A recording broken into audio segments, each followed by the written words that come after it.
Herkese salam, kanalıma xoş gəldiniz. Bugün sizinlə Dövlət İmtahan Mərkəzinin 2027-ci ildən etibarən 11-ci sinif buraxılış imtahanlarına əlavə etdiyi yeni bir esse modelinə birlikdə baxacağıq. Bu videoda həmin yeni esse modeli necə yazılmalıdır, detallı formada aydınlaşdıracağıq.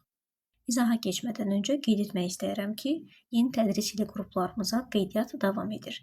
Qruplarımız avqust və sentyabr aylarında başlayacaq. Ətraflı məlumat almaq və yaxud da qeydiyyat üçün ekranda göstərilən nömrə ilə əlaqə saxlaya bilərsiniz. Bu 100 sözdən ibarət olan esse modeli əslində opinion paragrafdır. Yaxşı, bəs ümumiyyətlə opinion paragraf nədir? Opinion paragraf şagirdin mövzu ilə bağlı şəxsi fikrini ifadə etdiyi bir yazı növüdür. Əsas olaraqdan 5 hissədən ibarətdir. Diqqətli olmaq lazımdır ki, bu ardıcıllıq pozulmamalıdır. Gəlin görək bu ardıcıllıq necədir? Birinci topic sentence, daha sonra dəstəkləyici fikirlər gördüyünüz kimi minimal formada 2-dən olmalıdır. Əks fikir, əks fikrə cavab, sonda isə nəticə hissəsi ilə tamamlanmalıdır. İndi isə gəlin bu hissələrə ayrı-ayrılıqda detallı formada baxaq. Birinci növbədə essemizin, yəni paragrafımızın ilk hissəsi topic sentence ilə başlayaq. Topic sentence özü-özlüyündə də 2 hissədən ibarət olur. Birinci hissəmiz giriş, ikinci hissəmiz isə fikir. İndi isə baxaq, birinci hissədə nədən danışılır? Mövzu təqdim olunur. Sualımız hansı yöndədirsə, onunla bağlı biz giriş cümləmizi yazırıq. Giriş cümlələrini yazarkən aşağıda qeyd olunan ifadələrdən istifadə oluna bilər. Bu günlərdə, bugün, günümüzün dünyasında bu aydındır ki, və yaxud da ən çox önəmli olan məsələlərdən biri də budur. Və sair və axır, yəni gördüyünüz kimi bu cümlələrlə, bu sözlərlə mövzu sadəcə təqdim olunur. İkinci növbədə mütləq yazılmalıdır, öz fikrinizi bildirməlisiniz. Bəzi şagirdlərin ən çox başının qarışdığı hissə məhz budur. Şagird mövzu haqqında sadəcə ümumi formada yazır, baxırsan ki, şagirdin öz fikri yoxdur. Bu isə tamamilə yanlışdır. Opinion paragraf sizin fikrinizi soruşur. Bu səbəbdən də mütləq şəkildə öz fikrinizi ifadə etməlisiniz.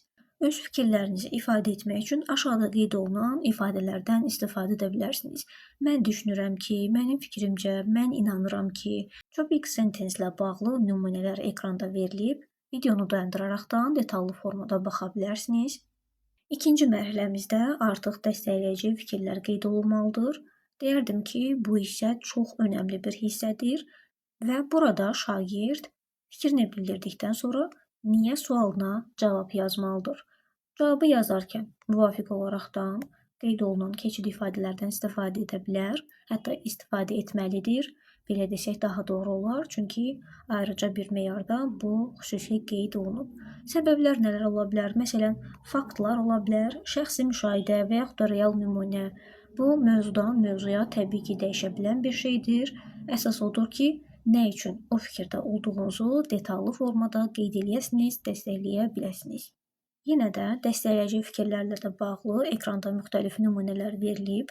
Yaxşı olardı ki, videonu saxlayasınız və bu nümunələrə detallı formada baxasınız. Məsələn, dərsliyinizdə olan bir suala gəlin baxaq.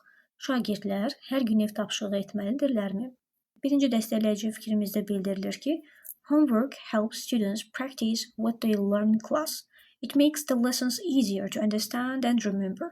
Buradan da aydın olduğu kimi şagird ev tapşırığı etməyin tərəfdarıdır və öncəliklə birinci fikrini ifadə edir, daha sonra ikinci fikrə keçirik. Second, it teaches responsibility. Students learn to manage their time better and become more organized and independent. Fikir versəz görərsiniz ki, hər birində detallı formada nə üçün ev tapşırığı edilməlidir fikrini daha da bizə açır. Qeyd edir ki, onlar sinifdə öyrəndiklərini praktika edirlər, daha yaxşı anlamağa, daha yaxşı yadda saxlamağa kömək edir. İkincidə bildirilir ki, məsuliyyəti öyrədir. Onlar vaxtlarını daha yaxşı idarə edə bilirlər, daha düzənli, müstəqil olurlar. Hər iki dəstəkləyici fikirdə də geniş formada nə üçün o fikrin tərəfdarı olduğu xüsusi vurğulanıb. Növbəti hissəmiz və əksər şagirdlər tərəfindən pas keçilib yazılmayan hissəmiz əks fikir və əks fikrə cavab. Bəzən şagirdlər düşünür ki, bu hissəni nə üçün yazmalıyam? Mən o fikirdə deyiləm, amma ki, opinion paragrafın əsas hissələrindən biri də məhz əks fikir və ona cavabdır. Əks fikirdə biz nə edirik? Əvvəlcə fərqli fikri qeyd edirik və sonra həmin fikirlə razılaşmadığımızı əsaslandırırıq. Əks fikri ifadə edərkən qeyd olunan ifadələri yazırıq, daha sonrasında isə əks fikrə cavab verərkən də məhz bu ifadələrdən istifadə oluna bilər. Məsələn, nümunələrə gəlin baxaq. Müxtəlif nümunələri paylaşmışıq, amma gəlin biz məhz traveling mövzusuna baxaq. Some people say that traveling is expensive and not necessary because we can see everything online. Bəzi insanlar deyir ki, səyahət bahadır və lazımsızdır, çünki biz hər şeyi onlayn görə bilirik. Burada əks fikir bildirilib. Aşağı düşürük, bu hissədə isə əks fikrə cavabı veririk. I don't agree with that. Öncəliklə bu fikirlə razı olmadığımızı qeyd edirik. Daha sonrasında isə qısaca onun səbəbini qeyd edirik ki, biz məhz bu fikirlə nə üçün razı deyilik. Traveling is about more than seeing places. It helps us experience new cultures, meet different people and create unforgettable memories that videos and photos can't replace.